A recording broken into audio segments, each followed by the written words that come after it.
Hari ini kita memperingati Hari Kebangkitan Nasional dan besok ini adalah Hari Reformasi yang menjadi simbol dan tonggak kedaulatan rakyat. Tapi soal kedaulatan rakyat ini saya pikir hari-hari ini hanya jadi slogan kosong. Buktinya misalnya ojol yang merupakan rakyat jelata hari ini harus berunjuk rasa menuntut kemitraan yang setara dengan aplikasi. Juga ada tanda-tanda bahwa kedaulatan rakyat sudah berubah menjadi kedaulatan dari oligarki. Jadi kekuasaan itu sekarang bukan di tangan rakyat, tapi di kekuasaan itu di tangan mereka yang berkuasa. Dan ini khususnya kalau kita lihat yang berkuasa itu adalah para pemilik modal. Ada prosedur bernegara yang sering diabaikan, yaitu mendengarkan suara rakyat. Satu prosedur yang tidak memerlukan regulasi, tidak perlu diatur oleh hukum, karena ketika kita menyebut demokrasi, maka dengan sendirinya berlaku prinsip itu. Suara rakyat, bahkan disebut Vox Populi, Vox Dei, bahwa suara rakyat itu bahkan tidak mungkin dibatalkan oleh Tuhan. Itu oleh Tuhan, itu intinya. Jadi seringkali disalah tafsirkan bahwa suara Tuhan adalah suara rakyat. Bukan. Menyebut suara Tuhan adalah suara rakyat harus dalam pengertian Tuhan pasti memihak pada rakyat, kan itu prinsip demokrasi. Jadi suara Tuhan adalah suara rakyat, artinya yang sudah diputuskan rakyat pasti akan diiyakan atau disetujui oleh Tuhan. Itu juga yang kita putuskan waktu reformasi, dan hari ini adalah Hari Kebangkitan Nasional, lalu besok kita akan peringati Hari Reformasi. Sebaiknya kita bikin semacam renungan tentang apa yang terjadi dalam peradaban bangsa ini setelah hampir 3 dekade reformasi. Tapi kita masih tertati-tati di dalam demokrasi. Kita masih lamban di dalam merayakan kemajemukan. Kita bahkan mulai gugup untuk masuk di dalam era yang kita sebut kedaulatan rakyat. Kita mulai menilai bahwa ada sebut saja aura baru, yaitu semi authoritarian yang mulai merambah karena kekhawatiran bahwa militer akan masuk kembali dalam politik. Kekhawatiran yang beralasan karena kalau demokrasi tidak mampu untuk menertibkan dirinya melalui pelembagaan nilai-nilai demokrasi, bukan sekedar lembaga-lembaganya yang ada, tapi pelembagaan nilai-nilai itu di dalam institusi demokrasi. Misalnya DPR ada sebagai institusi, tapi DPR tidak berfungsi sebagai perwakilan rakyat, tapi sebagai perwakilan partai. Itu artinya ada lembaga demokrasi, tapi di dalamnya tidak ada value demokrasi. Demikian juga institusi yang lain tuh, kejaksaan, KPK, kepolisian, Mahkamah Konstitusi, Mahkamah Agung. Kita ingin lembaga-lembaga demokrasi ini dialiri oleh alam pikiran yang berbasis pada nilai-nilai demokrasi, bukan pada perintah, bukan pada negosiasi, bukan pada saling intervensi. Jadi suasana itu kita merenungkan hari ini bahwa reformasi artinya kita pindah dari kualitas otoriter zaman Orde Baru ke kualitas demokrasi. Itu harus satu langkah berpindah tuh. Yang terjadi selama ini, langkah itu terhalang oleh kepentingan-kepentingan yang tidak paham bahwa kita sudah mengucapkan demokrasi, maka ambil risiko bahwa akan ada pertengkaran argumen, akan ada persilatan lidah di parlemen. Itu yang tidak terjadi itu. Sehingga kita mulai menduga bahwa demokrasi sebetulnya setelah reformasi hanya diisi oleh institusi, bukan oleh nilai. Itu bahayanya tuh. Nah, soal reformasi, kendati banyak yang menilai saat ini kita semakin menjauh dari semangat dan jiwa reformasi, tapi menurut saya kita harus terus menggaungkan ini, Bung Rocky, menggaungkan kembali dan mengajak semua elemen untuk kembali ke semangat reformasi yang maksud saya kembali ke semangat reformasi pada waktu itu yang di slogannya kan adalah pemberantasan KKN, korupsi, kolusi, dan nepotisme yang kini bersemi bahkan tumbuh subur kembali. Ya, kita harus ulangi slogan reformasi itu, yaitu menuju pemerintahan yang bersih. Mahasiswa UI berkumpul di parlemen 25-26 tahun yang lalu, tuh 27 tahun yang lalu, untuk menuntut reformasi. Temanya adalah pemerintahan yang bersih. We are fighting for a clean government. Nah, itu tema dari anak-anak UI waktu itu, karena saya ikut membawa mahasiswa saya ke parlemen tuh. We are the yellow jackets. We are fighting for a clean government. Kami jaket kuning. Kami sedang memerangi sebut aja otoritarianisme, dan kami menginginkan pemerintahan yang bersih. Itu hari-hari ini juga makin terdengar di kalangan mahasiswa tuh, mahasiswa se-Indonesia terutama, yang di kota-kota, di Makassar, di Malang, di mana-mana itu, Surabaya, Jogja, mulai terjadi lagi upaya untuk memastikan bahwa arah reformasi ini tidak boleh diselewengkan hanya karena ada transaksi politik.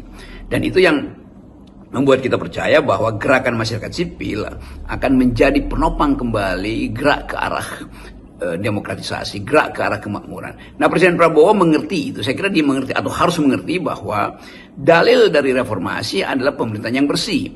Jadi kalau hari-hari ini terlihat bahwa begitu banyak sinyal menunjukkan pemerintahan ini tidak bersih, maka harus segera dibersihkan. Ya, pembersihan itu namanya reshuffle. Pembersihan itu namanya pengujian kembali hakikat demokrasi kita, pengujian kembali martabat dari para menteri, kan itu intinya tuh. Nah, kita ingin itu diucapkan supaya yang disebut kedutaan rakyat didengar sendiri oleh presiden, tidak perlu melalui rapat macam-macam. Kalau rakyat menghendaki atau muncul semacam pikiran umum buat terjadi penyalahgunaan kekuasaan, itu nggak perlu lagi ditukar tambahkan dengan kepentingan politik, langsung aja kan Presiden harus percaya bahwa kalau rakyat berbicara itu artinya datang dari nuraninya.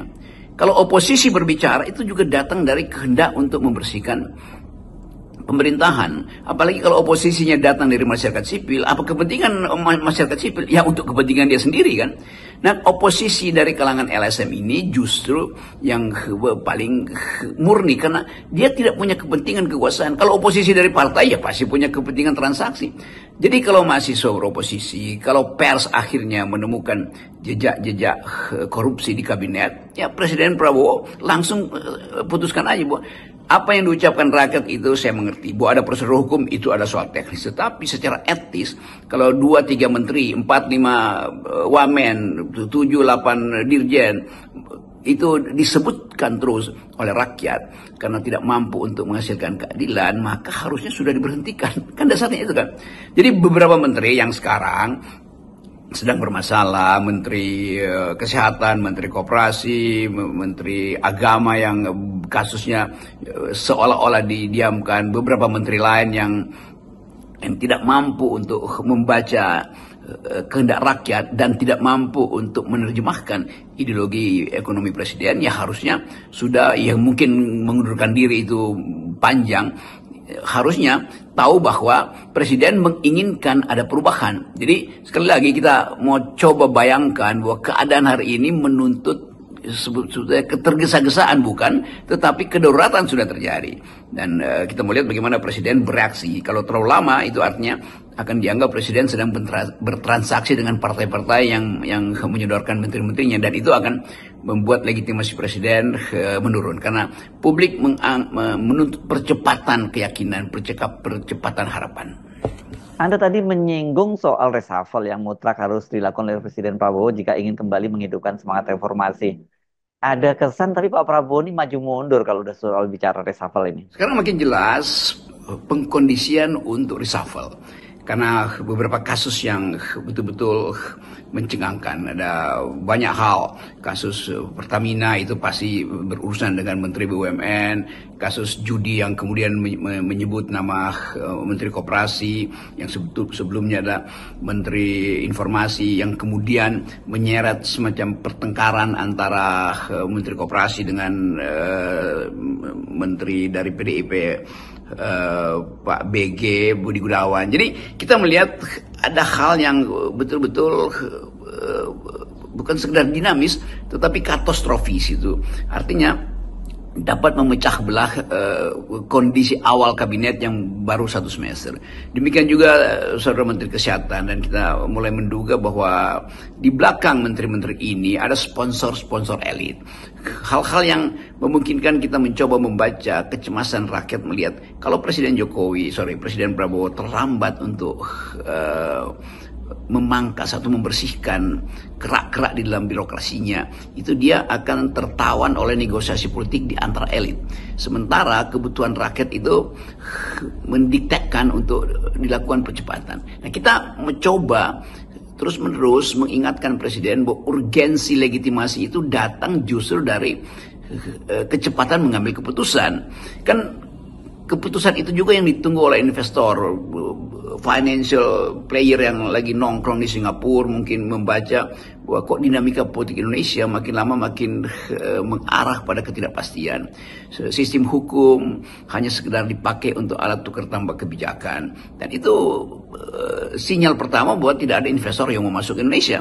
Jadi jelas bahwa tuntutan publik untuk percepatan reformasi yang kita rayakan hari ini juga searah dengan tuntutan publik untuk mempercepat penggantian menteri-menterinya. Bahkan lebih dari itu, penggantian wakil presiden itu jelas diucapkan dari benak emak-emak sampai ke benak para profesor. Nah, kesempatan ini justru kesempatan emas bagi presiden untuk satu kali melakukan perombakan kebijakan, perombakan kabinet, sekaligus menemukan kembali arah yang selama ini dipertanyakan oleh publik. Arah itu adalah apakah Prabowo otentik sebagai presiden atau masih perlu untuk nego kecil-kecilan dengan mantan presidennya tuh, mantan Presiden Jokowi maksud saya. Tetapi soal itu soal yang bisa diatasi tentu oleh Presiden Prabowo tuh, karena tetap Presiden Prabowo punya arah yang berbeda dengan Presiden Jokowi. Tetapi yang dituntut publik sekarang bukan sekedar ijazah Jokowi, tetapi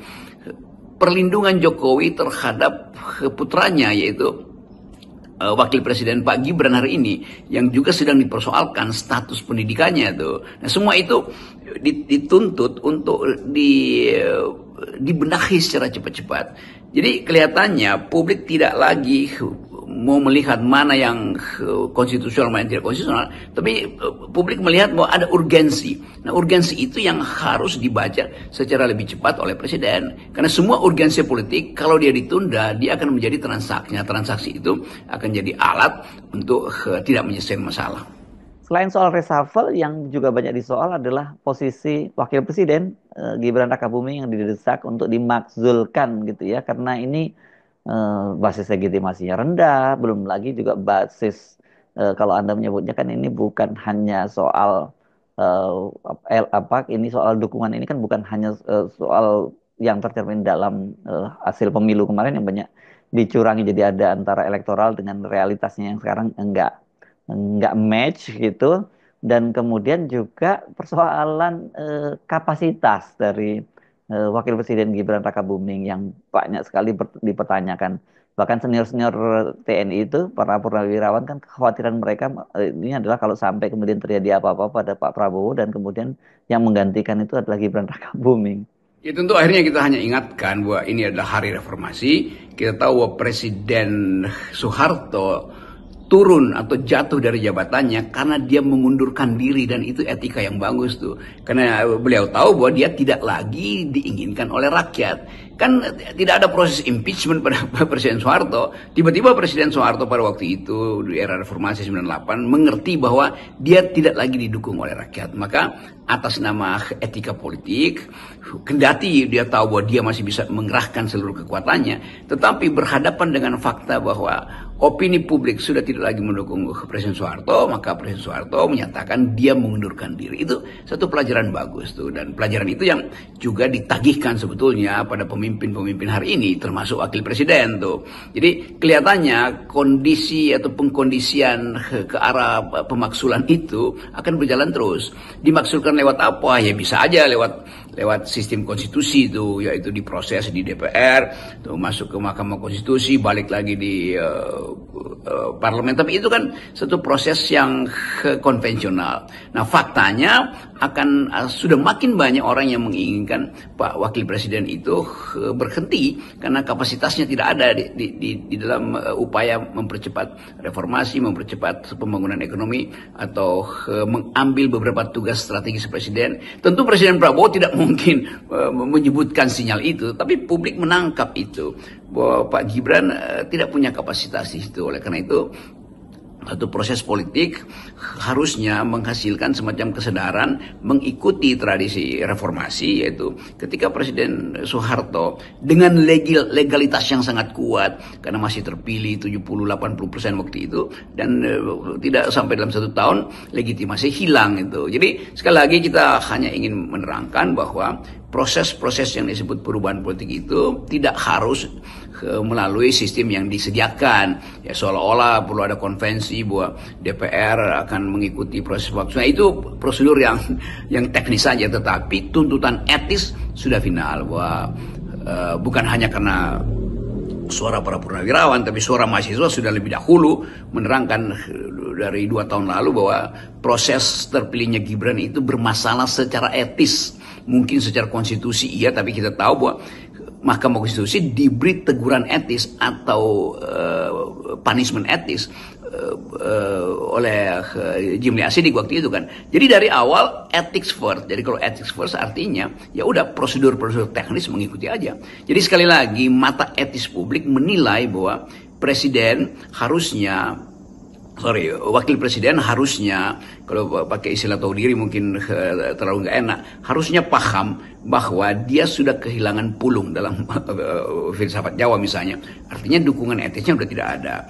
Dan itu yang terlihat dalam banyak meme yang mengolok-oloknya udah habis-habisan. Dan kadang-kadang kita nggak enak buat melihat olok-olok terhadap wakil presiden. Nah, sekali lagi dalam rangka moral call itu, Pak Gibran mungkin bisa lakukan perenungan, bicara dengan ayahnya, lalu sampaikan sesuatu pada publik, dan itu akan jadi penyelesaian yang justru berwibawa dan bermakna tuh. Kalau enggak, nah tuntutan-tuntutan publik itu bisa berupa demo, dan bayangkan misalnya kalau massa tiap hari ada di depan istana menuntut wapresnya diganti itu, lalu beredar ke Indonesia dan terjadi kegemparan politik, makin kacau kehidupan kita dan makin sulit kita memperoleh kepercayaan luar negeri. Jadi sekali lagi, ini sekedar analisis dari FNN untuk menerangkan keadaan hari ini sambil menikmati atau merayakan hari reformasi. Dan reformasi intinya adalah pemerintahan yang bersih, sebersih-bersihnya. Salam akal sehat. Ya. Terima kasih sudah menyimak pembahasan kita kali ini sampai akhir. Semoga apa yang kami sampaikan bisa menambah wawasan dan membuka perspektif baru tentang isu-isu yang sedang berkembang. Kalau kamu merasa informasi ini penting, jangan ragu untuk like, subscribe, dan bagikan video ini ke teman atau keluarga. Dukungan kamu sangat berarti untuk perkembangan channel Politik Pintar dan semangat kami untuk terus menghadirkan konten yang objektif dan mendalam. Ya, tulis pendapatmu di kolom komentar. Apakah kamu setuju, tidak setuju, atau punya sudut pandang lain? Politik bukan soal menang atau kalah, tapi soal memahami dan berpikir kritis bersama. Channel Politik Pintar akan terus hadir dengan analisis tajam, informasi terpercaya, dan pembahasan yang menantang cara kita melihat dunia politik. Sampai jumpa di video berikutnya, dan ingat, berpikir kritis adalah langkah pertama menuju perubahan. Sampai ketemu dan salam cerdas.